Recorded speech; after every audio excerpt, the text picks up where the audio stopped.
Hey, it's Steve at Raybucks. It is the day after Thanksgiving, and I am working on my F-150, which you guys have seen probably a number of videos on this one. I'm doing it now just because it's almost salt time for the roads around here, and I'll explain this in a minute. This wheel arch was patched a number of years ago. You guys may have seen the video for that. I thought they did a pretty nice job. The problem was I wanted them to do the entire arch, and they only did a small section here to here, and the section down at the bottom and the section at the very top, water did get through, started to bubble and crack, and then it just got worse and worse. This section down here was never touched, but that was behind the mud flap, and the little plastic piece at the bottom that is supposed to keep like rocks from chipping the paint, except it traps moisture and dirt and caused everything to rot. So now I'm replacing all of this.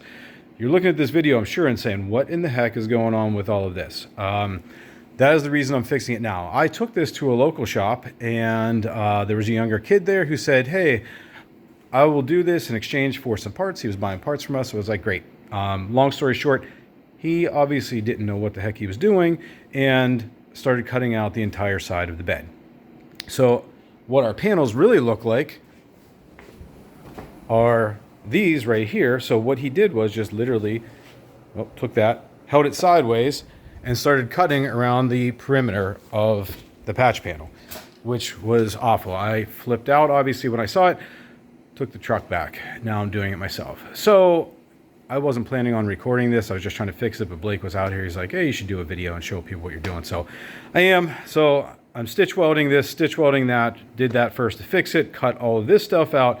Now, the panels that we sell, the wheel arches, which is why we sell these in pieces, I'm cutting a section of it out, and then that lower rear quarter, which is what this is, we sell that as a whole piece, and I just cut part of that out. So I literally just cut this little section out, overlaid it, traced it, cut it, and did the same thing here. I took that whole big panel that was back there and cut that little section out of it. I laid it up in here, traced around it, cut it, and now I'm just kind of fitting it, because you're never going to be exact when you're cutting. I cut the panel with a plasma cutter. I cut the truck with a cutting wheel, and it gets it pretty close. So I got it pretty close. I'm just trimming up around some of these seams here. There's going to be a couple little gaps down here where I cut just a little bit too much in that corner, but that's fine. I was originally going to fuser or 3M epoxy all of this.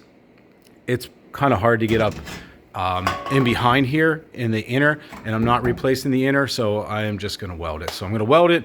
I'm going to get up in here. I'm going to seam seal behind this. Once this is all fixed, I'm going to grind that down. I'm going to seam seal behind it, and then do the body work, and eventually I'm going to have to repaint the whole side of the bed instead of just hopefully blending in the arch area. So it's a complete disaster, but that's what I'm doing. But again, I wanted to show it because Blake was down here asking me a bunch of questions. And that's really it. There's a number of different ways you could do it. If you're only doing a section of it, though, this is one way. So again, cut your wheel arch piece or your replacement panel part first, lay it over top. Well, obviously trace it and make sure you're cutting out the rusted area, or it's going to cover the rusted area. I cut this first, I lay it over top, I trace around it, then I cut this section out, clean it up, and I am going to be butt welding it just like I did to the crazy cuts that this other guy did. So it sort of looks like Frankenstein's truck, but I'm going to butt weld it. I'm not overlapping it, and I'm going to then finish welding all the way around it, and then again seam seal the back, body filler the front, and then do all the paint work. So that again is one way to do it. Obviously you could sense my frustration because this shouldn't have even happened. It took me longer to fix all this stuff than it is probably to do this section down here. So if you guys have any questions or comments, feel free to post them down below or shoot us a message or whatever. And then I'll try to take a picture of this or a video of this when it's all done. It is snowing outside around here right now. So I just want to get this done, like I said, so that salt, that was kind of the point of it. So salt didn't get in these other cuts and really start to rust the whole side of the bed out. So I'm going to get this done, get it all sealed up, primered. I'll put a top coat of paint on it. And then when it warms up a little bit, I'm going to sand the whole side of the bed and just paint the whole thing. So again, any questions, comments, feel free to post them. And hopefully you guys don't have to deal with this craziness like what I am, and you just have a smaller section to take care of. Thanks.